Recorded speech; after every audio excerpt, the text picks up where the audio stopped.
Hello everyone, मैं हूं शिवम द्विवेदी और आप देख रहे हैं अपना पसंदीदा चैनल ज्ञानोदय के गुरुजी।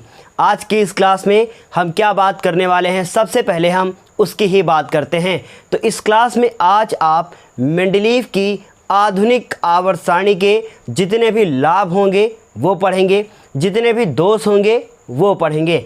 साथ ही साथ आपके एग्ज़ाम में क्वेश्चन पूछा जाता है कि मेंडलीव की आधुनिक आवर्त सारणी द्वारा किस प्रकार मेंडलीव की मूल आवर्त सारणी के दोषों का निवारण किया गया। ये क्वेश्चन आपके एग्ज़ाम में अक्सर पूछा जाता है कि मेंडलीव की मूल आवर्त सारणी के जितने भी दोष थे वो आधुनिक आवर्त सारणी में किस प्रकार दूर हो गए। तो इस क्वेश्चन का भी आंसर आज की इस क्लास में आपको मिल जाएगा। और साथ ही साथ सबसे इम्पॉर्टेंट प्रश्न कि मेंडलीव की आधुनिक आवर्त सारणी के दोष क्या थे। इसका मतलब जो मेंडलीव की मूल आवर्त सारणी थी जिसको मेंडलीव ने बनाया था सन 1871 में, और 1913 में क्या बनाई गई थी, मोसले द्वारा जो है श्रेणी बनाई गई थी जिसमें मेंडलीव की मूल आवर्त सारणी का संशोधन कर दिया गया था। तो उसमें भी क्या हुआ था कि हम लोगों के बहुत सारे तत्व थे जिनको हम लोगों ने 4 ब्लॉक में बांट दिया था। ये सब आपने पिछली क्लास में पढ़ रखा है। तो इस क्लास में हम आगे से अभी से शुरू करेंगे। और अभी तक यदि आपने वो क्लास नहीं देखी है तो ऊपर आई बटन पे क्लिक करके आपको पूरी प्लेलिस्ट मिल जाएगी, वहाँ से इसके पहले के जितनी भी क्लासेस हैं आप देख सकते हैं। तो फिर चलिए शुरू करते हैं और आपको बताते हैं कि इस मेंडलीव की आधुनिक आवर्त सारणी के आखिर दोष क्या थे, क्योंकि जो मोसले ने बनाया था उसमें भी कहीं ना कहीं दोष रह गए थे। वो ना जाने किस तरीके से दूर होंगे, आगे की बात है। तो शुरुआत करेंगे हम मेंडलीव की इस आधुनिक आवर्त सारणी के कुछ लाभ के द्वारा और उसके बाद फिर बात करेंगे दोषों की। तो मेंडलीव की इस आधुनिक आवर्त सारणी का मुख्य लाभ ये था कि अधिक परमाणु भार वाले तत्वों को कम परमाणु भार वाले तत्वों से पहले रखा जाना। इसका मतलब क्या हुआ कि जिन तत्वों का अधिक परमाणु भार था उन तत्वों को हम लोगों ने आधुनिक आवर्त सारणी में क्या किया, बहुत ध्यान से सुनिएगा। हमने क्या कहा कि अधिक परमाणु भार वाले तत्वों को कम परमाणु भार वाले तत्वों से पहले रखा जाना। इसका मतलब जो अधिक परमाणु भार वाले तत्व मेंडलीव की मूल आवर्त सारणी में रखे गए थे, जैसे कि आपने पढ़ा था कि जो ये टेलुरियम होता है और साथ ही साथ आपने इंडियम पढ़ा था, इसमें ये एक अपवाद था जो मेंडलीव की मूल आवर्त सारणी का सबसे बड़ा दोष था। वो दोष का निवारण भी यहाँ पर हो जाता है, क्योंकि मेंडलीव की जो ये आधुनिक आवर्त सारणी थी ये परमाणु क्रमांक के बढ़ते हुए क्रम में थी। तो परमाणु भार का सारा लेना देना क्या हो गया, ख़त्म हो गया। चाहे जिसका ज़्यादा हो चाहे कम हो, चाहे जैसे एडजस्ट करो, कोई प्रॉब्लम नहीं है। बस परमाणु भार के बढ़ते हुए क्रम में ये श्रेणी बनाई गई थी जो आपको यहाँ पर दिख रही है। इसका फुल फॉर्म जो हमने पिछले वीडियो में आपको पूरा अच्छे से डिस्कस करके बता दिया है, इसलिए मैंने यहाँ पर शॉर्ट में लिखा है। तो इतनी चीज़ आपको क्लियर हो गई कि मेंडलीव की ये आधुनिक सारणी जो है थी वो परमाणु क्रमांक के बढ़ते हुए क्रम में थी, इसलिए परमाणु भार का इस श्रेणी से कोई भी लेना देना नहीं था। तो हम कह सकते हैं कि जितने भी अधिक परमाणु भार वाले तत्व थे इस श्रेणी में चाहे पहले रखे जाएं चाहे बाद में रखे जाएं, कोई फ़र्क नहीं पड़ने वाला था। उसके बाद दूसरे की बात करें तो अक्रिय गैसों को अलग स्थान देना। आपको पता है कि लास्ट में एक कॉलम यहाँ पर मिलता है जिसमें हम लोग हीलियम हो गई, ये हमारी पहली अक्रिय गैस होती है। हीलियम के बाद क्या होती है आपको पता है, नियॉन होती है जिसका परमाणु क्रमांक 10 होता है। उसके बाद आर्गन होती है जिसका परमाणु क्रमांक 18 होता है। फिर उसके बाद आर्गन के बाद क्रिप्टॉन होती है जिसका परमाणु क्रमांक क्या होता है, आपको पता ही है कि उसका परमाणु क्रमांक 36 होता है। इसी तरीके से जिनॉन होती है, रेडॉन होती है। इन सब को अलग स्थान दिया गया और उस ब्लॉक का क्या नाम रखा गया, वो ब्लॉक पी ब्लॉक में था, लेकिन वो जो समूह था वो समूह का नाम क्या रखा गया, 0 रखा गया। मतलब इनको आवर्त सारणी में अलग से स्थान दे दिया गया और वो अलग से स्थान कहाँ था, सबसे किनारे इनको रख दिया गया और इनके समूह का नाम रखा गया 0 समूह। मतलब समझ रहे हैं हमारी बात को कि इनका नाम 0 समूह इसलिए रखा गया था क्योंकि इनके अष्टक पूरी तरीके से भरे होते हैं। अब अष्टक क्या होता है मैंने सब आपको पहले भी बताया है, लेकिन फिर डिस्कस करते हैं। तो इसके बाहरी कोष में 2 इलेक्ट्रॉन, इसके बाहरी कोष में 8 हैं, इसके बाहरी कोष में कितने हो गए, 2 8 और 8 हो गए। इसी तरीके से आप इसको लिखेंगे तो पहले में 2 हो गए, उसके बाद फिर 8 हो गए, फिर 8 हो गए और उसके बाद फिर कितने हो गए, 18 हो गए। मतलब इस ये आगे क्या है, ये इनका भी सारे के सारे क्या है, बाहरी कोष पूरी तरीके से भरे हैं। आपको पता है कि 2, 8, 8, 18, 18, 32 होता है। इतनी बात क्लियर समझ में आ गई। इनका मतलब इनके बाहरी कोष पूरी तरीके से फुलफिल होते हैं, बस यही रीज़न है कि ये किसी से क्रिया नहीं करते हैं। तो अक्रिय गैसों को सबसे अलग स्थान दिया गया था मेंडलीव की इस आधुनिक आवर्त सारणी में। तो उम्मीद है इतनी बात भी आपको क्लियर समझ में आ गई होगी कि मेंडलीव की इस आधुनिक आवर्त सारणी का सबसे बड़ा उपयोग क्या था या सबसे बड़ा लाभ क्या था। इसके बाद हम बात करें तो समस्थानिकों और संभारिकों को स्थान। अब हम फिर से एक बार आपको कुछ नया बताने वाले हैं यहाँ पर। समस्थानिक और संभारिक। समस्थानिक क्या होते हैं, जिनका परमाणु क्रमांक समान होता है, और संभारिक क्या होते हैं, जिनका परमाणु जो है भार समान होता है। अगर हम पूछें कि किसी जो है एक तत्व के किन्हीं 3 समस्थानिकों का नाम बताओ, तो आप कहोगे कि सर 1H1, 1H2 और 1H3। ये सब मैंने आपको पहले भी बताया है। इसका नाम प्रोटियम लिखेंगे आप, और इसका नाम ड्यूट्रियम लिखेंगे, और उसके बाद इसको आप कहेंगे ट्राइट्रियम। इतनी बात अगर आपकी क्लियर है तो हम आगे बढ़ते हैं। अब क्या है कि समस्थानिकों और संभारिकों को भी स्थान मिल गया, क्योंकि बहुत ध्यान से सुनिएगा, जो मेंडलीव की मूल आवर्त सारणी थी वो थी परमाणु भार के बढ़ते हुए क्रम में। इसका मतलब कि अगर हम लोग ये देखें कि ये तो हो गए हमारे समस्थानिक, लेकिन अगर हम कुछ संभारिक की बात करें तो संभारिक में जैसे कि आपका आर्गन और कैल्शियम दोनों का परमाणु भार 40 होता है। तो अगर परमाणु भार के, इसका परमाणु क्रमांक 18 और इसका 20, अगर परमाणु भार के बढ़ते हुए क्रम में श्रेणी जब मेंडलीव ने बनाई थी तो कैल्शियम और आर्गन को एक ही जगह रखा जाना चाहिए था ना। समझ रहे हमारी बात को। इसका मतलब क्योंकि इनका परमाणु भार क्या था, समान था, तो इनका परमाणु भार तो समान है, तो बढ़ते हुए क्रम में तो है नहीं, तो इनको फिर उस वाली श्रेणी में स्थान नहीं मिला था। लेकिन ये श्रेणी जो बनाई गई वो परमाणु क्रमांक के बढ़ते हुए क्रम में बनाई गई। इसका मतलब क्या हुआ कि जो इसको 18 नंबर और इसको 20 नंबर, इनको भी स्थान मिल गया। समझ में आ रही बात। और उसके बाद अब बात करें कि ये समस्थानिक को कैसे स्थान मिला, क्योंकि ये तो हाइड्रोजन हाइड्रोजन हाइड्रोजन एक ही हमारा तत्व है। जब एक ही तत्व है तो इसको स्थान कहाँ देंगे हम लोग। सबसे पहले यहाँ पर श्रेणी में पता है आपको कि यहाँ पर इसको स्थान दिया गया। क्यों, इतनी बात आपको क्लियर समझ में आ गई कि समस्थानिक और संभारिक को स्थान दे दिया गया, क्योंकि अगर इनको स्थान देना है तो आपको पता है कि आर्गन को वहाँ पे स्थान दे देंगे सबसे लास्ट में, और कैल्शियम को यहाँ पर स्थान दे देंगे तीसरे आवर्त में। इतनी बात क्लियर समझ में आ गई। ये सब मैंने आपको पिछली क्लास में भी बताया था।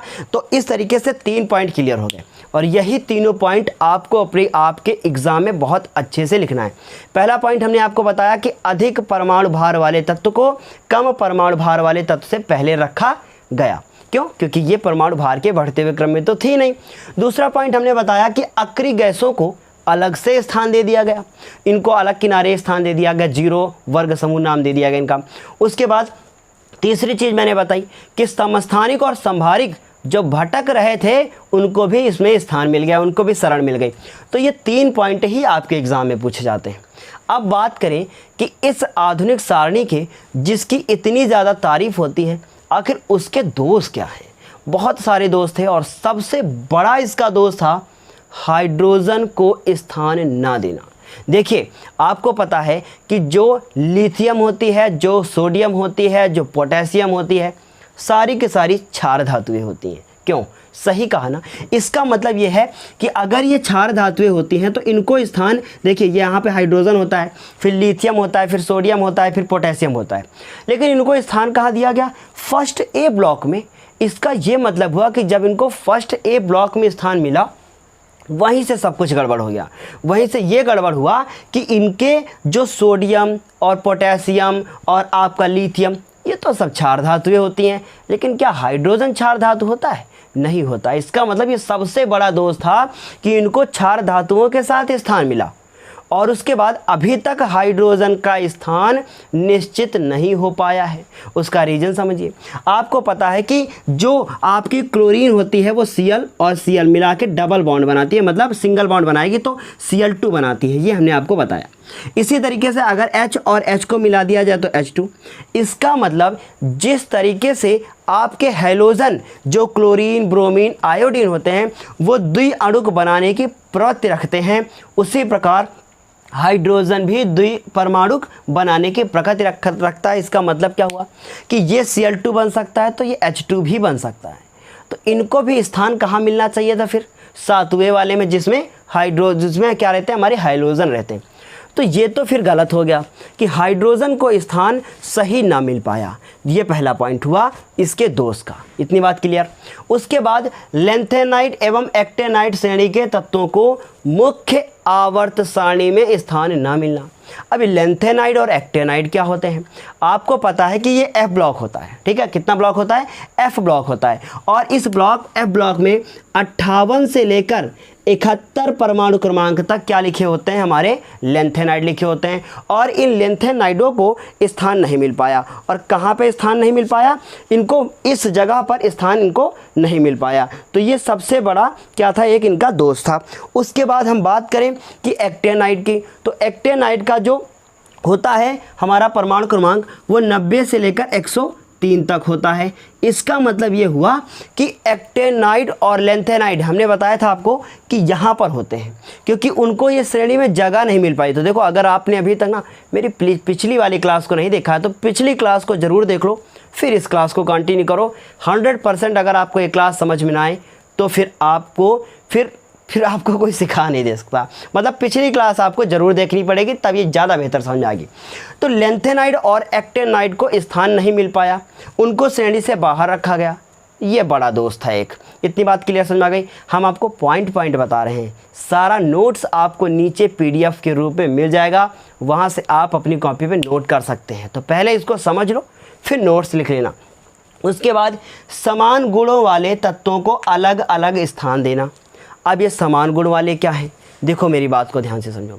समान गुण वाले का मतलब होता है कि मान लो किसी की संयोजकता एक हुई, जैसे कि मान लो आपको पता है कि सोडियम होता है और सोडियम की संयोजकता क्या होती है? एक होती है।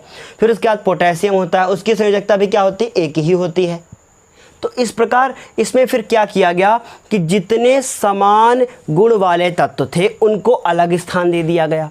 जैसे कि आपको हम बताएं कि कॉपर Cu होता है और एक मरकरी होता है और एक प्लेटिनम होता है। इन सबका गुण जो होता है वो लगभग समान होता है, लेकिन इनको अलग अलग स्थान दिया गया।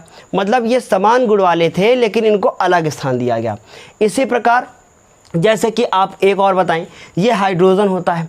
एक समूह में क्या कर दिया? बहुत कुछ चीज़ें रख दी। जैसे कि हमने आपको बताया कि ये सारे के सारे क्या होते हैं? ये सारे के सारे इसमें जो होते हैं वो क्षार होते हैं। तो इन क्षारों को उसमें हाइड्रोजन के साथ इनको स्थान दे दिया गया। और एक बहुत बड़ा और भी दोष था। वो दोष एक और ये बड़ा था कि विकर्ण संबंध। हमने आपको पिछली क्लास में बताया था कि लिथियम है ना, उसके बाद बेरिलियम, फिर बोरान, फिर कार्बन, और इसी तरीके से बताया था हमने आपको कि जो है लिथियम मतलब सोडियम, मैग्नीशियम, और उसके बाद सोडियम, मैग्नीशियम, एल्युमिनियम, और आपको बताया था सिलिकॉन। विकर्ण संबंध हमने आपको कहा था कि लिथियम जो है वो मैग्नीशियम के साथ समान गुण को प्रदर्शित करेगा। इसका क्या मतलब हुआ? इसका ये मतलब हुआ कि लिथियम के गुण मैग्नीशियम से मिलते हैं, लेकिन लिथियम को पहले समूह में रखा गया और मैग्नीशियम को फिर दूसरे में क्यों रखा गया? ये इनका एक बड़ा दोष था। समझ रहे हैं ना? जितनी कन्फ्यूज़न आपके अंदर पैदा हो जाए वही उसका दोष था। क्यों? समझ में आई ये बात? उसके बाद समान गुण वाले तत्वों को अलग अलग रखना। आप तो समझ ही गए हो ना कि जैसे कि समान गुण वाले तत्वों को अलग अलग रखना। उसके बाद 8वें वर्ग के तत्वों को 3-3 के समूह में रखना। अब इसको समझ लो। देखो, हमने बताया था अगर ये पहले का है तो इसकी संयोजकता 1, ये दूसरे का है तो इसकी संयोजकता 2, ये तीसरे का है तो इसकी संयोजकता 3, इसी तरीके से चौथे का है तो चौथे का। लेकिन आपने देखा था इस सारणी में हमने यहाँ पर 8 बनाए थे। क्यों? सही कहा। तो इसकी संयोजकता क्या 8 होनी चाहिए? तो इसका मतलब बिल्कुल होना चाहिए। लेकिन ये बहुत बड़ा दोष पाया गया, क्योंकि इसमें जो 8 हैं इनमें से 1-2 को छोड़कर किसी की भी संयोजकता 8 होती ही नहीं है। और जब किसी की संयोजकता 8 होती ही नहीं है तो इसका मतलब ये भी क्या था? एक दोष था। पिछली क्लास में ये सब हमने आपको कन्फ्यूज़न ना क्रिएट हो इसलिए मैंने इसके बारे में ज़्यादा डिस्कस नहीं किया। इस क्लास में इसीलिए डिस्कस हो रहा है क्योंकि ये 8 आप देख रहे हो। ये 8 का मतलब क्या हुआ कि इसमें जितने भी नीचे हमारे तत्व होने चाहिए सबके सब क्या होने चाहिए? समान गुण प्रदर्शित करने चाहिए। मतलब सबकी संयोजकता 8 होनी चाहिए, क्योंकि ये हमको पता है कि अगर वो 0 में है तो उसका मतलब वो उसकी संयोजकता 0 हो गई, कुछ होता ही नहीं है, अकरी गैस हो गई। इसमें अगर देखा जाए तो इनकी संयोजकता 1 होनी चाहिए, इनकी 2 होनी चाहिए, जो कि होती है। लेकिन 8वें वाले की तो फिर 8 होनी चाहिए, जो कि नहीं होती है। बस यही इनका एक और दोष था। इतनी बात क्लियर समझ में आ गई। उसके बाद देखो धातुओं एवं अधातुओं की स्थिति। अब फिर समस्या, इन्होंने क्या किया, इधर इन्होंने धातुओं को रखा, फिर उसके बाद इधर धातुओं को रखा, और पी ब्लॉक में धातु अधातु उपधातु सब मिक्स कर दिया। ये इनका बहुत बड़ा दोष था, है ना, कि जैसे मान लो इन्होंने इस वाले में क्या रखा, सोडियम रख दिया, मैग्नीशियम रख दिया, और सोडियम रख दिया, मैग्नीशियम रख दिया, और मैग्नीशियम रखा, उसके बाद आपको पता है कैल्शियम भी रख दिया, सब कुछ इन्होंने इसमें रख दिया। इनको चाहिए था कि ये जो है धातुओं को अलग स्थान दे देते और अधातुओं को अलग दे देते, लेकिन इन्होंने ऐसा नहीं किया। ये भी क्या था, एक इनका बहुत बड़ा दोष था। तो इस तरीके से ये पूरी सारणी जो आपने पढ़ी है अभी तक, इसमें भी बहुत सारे दोष हैं। तो पहला दोष तो हमने आपको बता दिया, हाइड्रोजन का स्थान नहीं मिला। लेंथेनाइड एक्टेनाइड को फिर अलग जो है मुख्य आवर्त सारणी में स्थान नहीं मिला। समान गुणों वाले तत्वों को अलग अलग रखा गया और जो असमान वाले थे उनको एक साथ रख दिया गया। फिर उसके बाद 8वें वर्ग के तत्वों को 3-3 के समूह में बांट दिया गया, मतलब कि ये 8वें को 3-3 मतलब 8 नंबर 3-3 को दे दिए गए, समझ रहे हो ना, 3 समूहों का 8 ही नाम रखा गया। उसके बाद धातुओं एवं अधातुओं के स्थित, धातुओं और अधातुओं के लिए कुछ अलग से इन्होंने सिस्टम नहीं बनाया। अलग अलग से सिस्टम बनाने का यह मतलब है कि इधर सिर्फ धातुओं को रखा, इसमें सब पूरा मिक्स कर दिया, तो यहाँ से इनकी पूरी की पूरी क्या हो गई, गड़बड़ी हो गई। तो इस तरीके से ये कुछ दोष थे, ये कुछ आपके जो है हम लोग ये पढ़ लिए कि इसके क्या एडवांटेज थे। आपके एग्ज़ाम में क्वेश्चन कैसे आता है, आपके एग्ज़ाम में क्वेश्चन आता है कि मेंडलीव की जो आधुनिक आवर्त सारणी है उसमें किस प्रकार जो है मूल आवर्त सारणी के दोषों को दूर किया गया है। तो ऐसे क्वेश्चन का जब आप आंसर लिखोगे तो ऊपर वाले 3 पॉइंट लिखोगे। तो हमें उम्मीद है कि आपको इतनी बात समझ में आ गई होगी अच्छे से। अब ये चैप्टर पूरी तरीके से अब हो चुका है फिनिश, इसमें कुछ भी नहीं बचा है। लेकिन हम आप लोगों के लिए 1 या 2 कुछ ऐसी क्लास लेकर आएंगे जिसमें छोटे छोटे क्वेश्चंस को डिस्कस कर देंगे।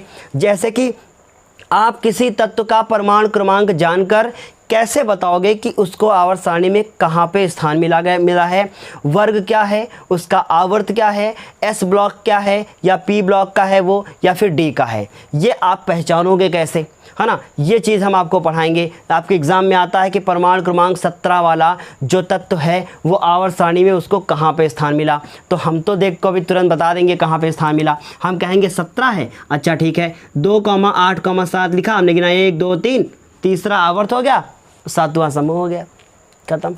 समझ रहे हो ना, डायरेक्ट बता दिया। यही सब चीज़ें आपको सिखानी है और वो सीखना है तो अगले क्लास का आप करिए आप इंतज़ार, और अगली क्लास में हम फिर मिलते हैं आपको एक नए वीडियो के साथ। ये छोटी सी क्लास थी क्योंकि पिछली क्लास में अगर हम ये सब चीज़ें डिस्कस करते तो प्रॉब्लम होती, इस वजह से ये क्लास हमको अलग से बनानी पड़ी। तो चलिए फिर इस क्लास में अब इतना ही, अगली क्लास में फिर मिलते हैं, तब तक के लिए धन्यवाद।